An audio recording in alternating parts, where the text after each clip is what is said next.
ഷൊർണൂരിലെ ധനകാര്യ സ്ഥാപനത്തിലെ സ്വർണ്ണാഭരണങ്ങൾ കവർന്ന കേസിലെ പ്രതി പോലീസിന്റെ പിടിയിൽ. ഉത്തർപ്രദേശ് സഹറൻപൂർ സ്വദേശിയായ 28 വയസ്സുള്ള ഷഹജാദിനെയാണ് വിദഗ്ധ അന്വേഷണത്തിലൂടെ പോലീസ് പിടികൂടിയത്. ധനകാര്യ സ്ഥാപനത്തിലെ CCTV ദൃശ്യങ്ങളും ഫോൺ കോളുകളും കേന്ദ്രീകരിച്ച് നടത്തിയ അന്വേഷണത്തിലാണ് പ്രതിയെ UP-യിൽ നിന്നും പിടികൂടിയത്.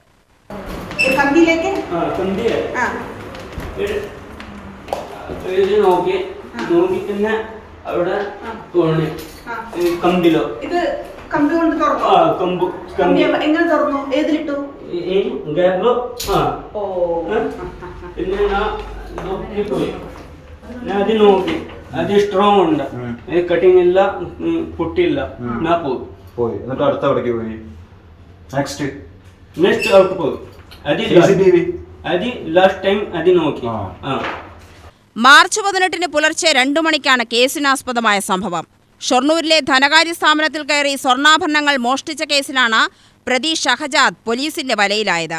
കേരളത്തിലെ വിവിധ പോലീസ് സ്റ്റേഷനുകളിലായി നിരവധി മോഷണ കേസുകളാണ് ഇയാൾക്കെതിരെയുള്ളത്. കഴിഞ്ഞ മാസം 20-നാണ് പ്രതി കോഴിക്കോട് ജില്ലാ ജയിലിൽ നിന്നും ഇറങ്ങിയത്. തുടർന്ന് 1 മാസമായി കോഴിക്കോട്, തിരൂർ, തൃശൂർ എന്നീ സ്ഥലങ്ങളിൽ പ്രതിയായ ഷഹജാദ് നിരവധി മോഷണങ്ങൾ നടത്തിയിരുന്നു. എന്നാൽ ചിലതെല്ലാം പരാജയപ്പെടുകയുണ്ടായി. പിന്നീട് ഷഹജാദ് ഷൊർണൂരിലെത്തി ധനകാര്യ സ്ഥാപനത്തിൽ നിന്നും സ്വർണ്ണാഭരണങ്ങൾ കവരുകയായിരുന്നു.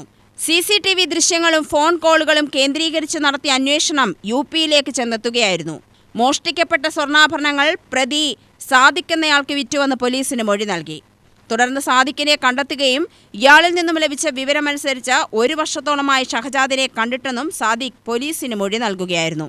അതേസമയം പ്രതിയിൽ നിന്നും മോഷ്ടിക്കപ്പെട്ട സ്വർണ്ണാഭരണങ്ങൾ കണ്ടെടുക്കാൻ കഴിഞ്ഞിട്ടില്ലെന്നും സാദിഖിൽ നിന്നും ലഭിച്ച മറ്റു വിവരങ്ങളുടെ അടിസ്ഥാനത്തിൽ അന്വേഷണം മുന്നോട്ട് കൊണ്ടുപോകുമെന്നും പോലീസ് അറിയിച്ചു.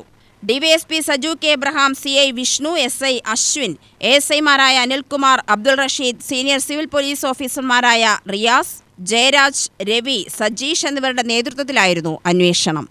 UTV news, Palakkad.